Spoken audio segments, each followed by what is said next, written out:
Are you moving to Madrid and you're wondering about which ones are the best suburbs you can look at? In the last video, I talked about 6 of the best suburbs in the Madrid Metro. And today, I'm going to talk about another 6 amazing places to live, so stay tuned.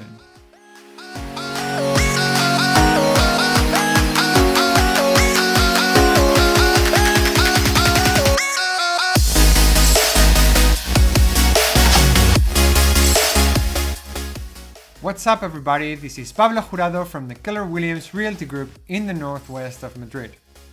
I've been living here in Madrid for over 30 years and I live and love this city every single day. Today I'm going to talk about some suburbs I did not mention in my last video. I will focus mainly in those suburbs around the A6 highway in the northwest of Madrid, where we are right now. I hope you enjoy it because these are some of my personal favorites. So if you're thinking of moving to the Madrid Metro, don't hesitate. Give us a call, send us an email or fill out the form in our website livinginmadridspain.com. You have the information in the description down below. We absolutely love to help people relocate or invest in the Madrid area. And we can make that transition so much easier for you. Okay, so let's dive into it. As today I'm covering mainly the A6 highway, I will go from those suburbs that are farther to Madrid downtown to those that are closer to it, and I will leave the top-notch suburb, the most luxurious and exclusive one, for the end. So don't miss it. I will start then with the farthest of them all. With less than 20,000 people living here, San Lorenzo del Escorial is ideal for those who appreciate living in a town full of culture and with an amazing natural environment. The whole life of the city revolves around the Monasterio del Escorial, one of the main Renaissance monuments in Spain built in the late 16th century. The monastery and the royal site were declared a World Heritage Site by UNESCO in 1984, and the rest of the town historical center is protected as an asset of cultural interest, and a powerful tourism and hospitality industry has been articulated around this building, which has made San Lorenzo del Escorial one of the main destinations in the region. Now, because of the quick growth in the early 20th century and the main hills that shaped this town, urban planning has been quite messy, so you don't find very differentiated areas. On the contrary, you will find all kinds of housing styles mixed up. Flats, terraced houses and independent villas go hand in hand. Although in the last decades, some independent urbanizations with pools, parking lots and other facilities have been built in the limits of the town. So we could say that El Escorial is a charming place to live, only with 2 cons, I would say. The distance to the city center and the fact that there are no international schools available nearby. Although many schools in the suburbs I will talk about later have school buses that take kids from home to school and back.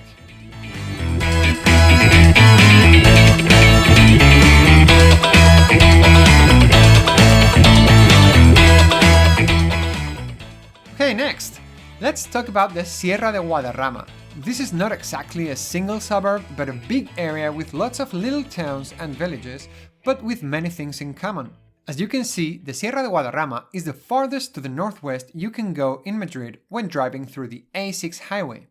The main city in the area is Collado Villalba, commonly known as Villalba, which is 40 kilometers away from Madrid, and with almost 65,000 people living here, it is the main attraction in the Sierra for industry and entertainment venues. It's very well communicated with the center both by commuter train and several bus lanes. And as you go farther to the north or the northwest, you will find smaller towns with more to give than Villalba as for beauty and nature, but with less industry and not so good communications, although still fairly good. These towns are Alpedrete, Guadarrama, Moralzarzar, Collado Mediano, Cerceda, El Boalo, Becerril de la Sierra, Navacerrada, and Cercedilla. Also, as it is nearer to the mountains, not only summers here are the coolest of all the suburbs we're analyzing in these videos, except for El Escorial, which is also very similar, but you will also be near the most incredible natural environment in the region, with some skiing areas as well as tons of hiking paths, lakes and all sorts of outdoor sports clubs. Plus, there are 2 international schools in the area with several centers each, all of them concentrated in Villalba, Alpedrete and Moralzarzar. Both have very good reputation and affordable prices. In most of these little towns, you will find that housing has developed just like any other suburb in Madrid, but at a lower scale. Old towns or villages that have expanded with newer houses and residential areas.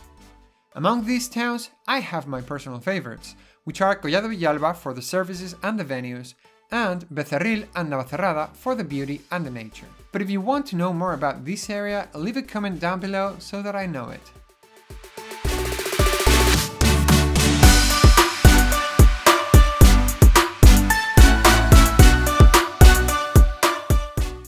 Okay, the next area I'm going to talk about is, once again, not a single suburb, but a compendium of 3 suburbs.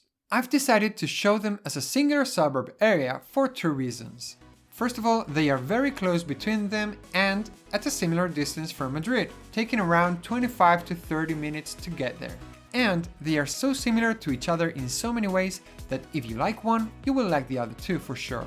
Similar housing style, similar entertainment venues, similar natural environment, and similar prices, with some difference that I will explain later. I am talking about the area that includes the suburbs of Las Rozas, Majadahonda, and Boadilla del Monte. Here you will find one of the richest areas in the whole Spain. In all of these areas you will find 3 styles of living. The village's center with older but remodeled buildings and streets, where you will be surrounded by all the stores, restaurants, bars, and the main services. Usually elder people and young couples tend to live here as they are closer to all these services and flats tend to be smaller. Then there are usually big residential areas where you will find either condos urbanizations or terraced houses urbanizations with communal services like swimming pool, paddle courts, playgrounds, gym, and that sort of things. And, of course, you also got the villas areas, many of them in private enclosures with security guards. As you may imagine, here are the most exclusive and expensive houses, from villas to mansions. One of the best things of these 3 suburbs, especially for expats, are the amount of international schools available. In fact, there is so much American and British community here that quite a few local businesses flourished here, bringing the tastes of their countries in the form of stores or restaurants. So no matter if you have kids or not, if you like this lifestyle, you will find that all these 3 suburbs have a lot to offer. As for sports and entertainment, there are several golf clubs, sports clubs, and other sort of private clubs where you will be able to interact with the most wealthiest families in the area. But there are also many shopping malls, from the smaller and chic outlets to those bigger ones with cinemas, bowling, karting, and all that sort of leisure venues.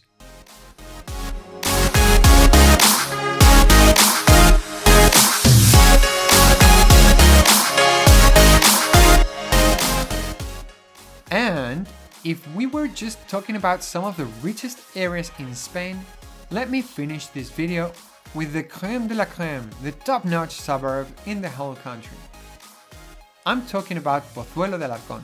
Commonly known only as Pozuelo, this place has the highest average income in Spain and one of the lowest unemployment rates too.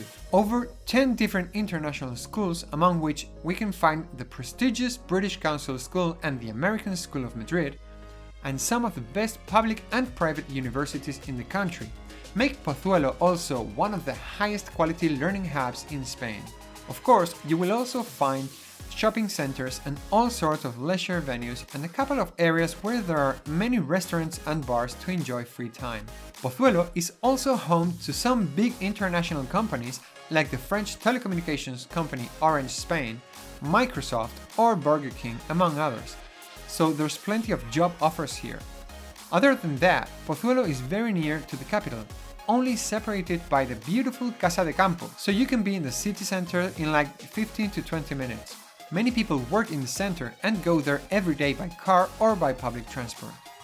As for living areas, There are like 7 different areas and I will talk about all of them when I make a specific video about Pozuelo, but we could merge them into 2 clearly different areas, the center of Pozuelo and the peripheral neighborhoods.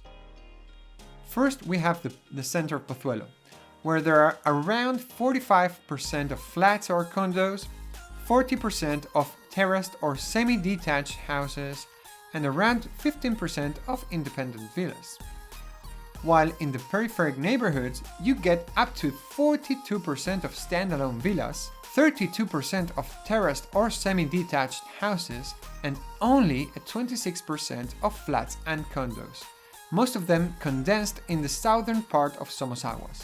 But one thing is true to all of these options: quality of homes here are very high, and you will also pay for it quite a bit.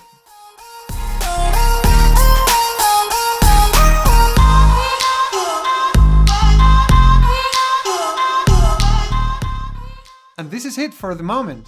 In the next video, I will be exploring one of the most demanded topics, the Golden Visa. As you see, there is not one suburb that is better than the others. You just need to find that place that best fits your expectancies. Remember that we are local real estate experts, and if you have any questions, if you're thinking of moving to the Madrid Metro, reach us any way you want. We'd love to help you out to find your ideal place to live. But we can only do that if you reach out to us, give us a call, send us an email, or fill out the form in our website, livinginmadridspain.com. You have the information in the description down below. However you do it, we got you covered when moving to the Madrid Metro. And also don't forget to check out for our other videos and subscribe to our channel and press the ring bell so that you can receive all the notifications about our upcoming content. Until the next video, catch you later!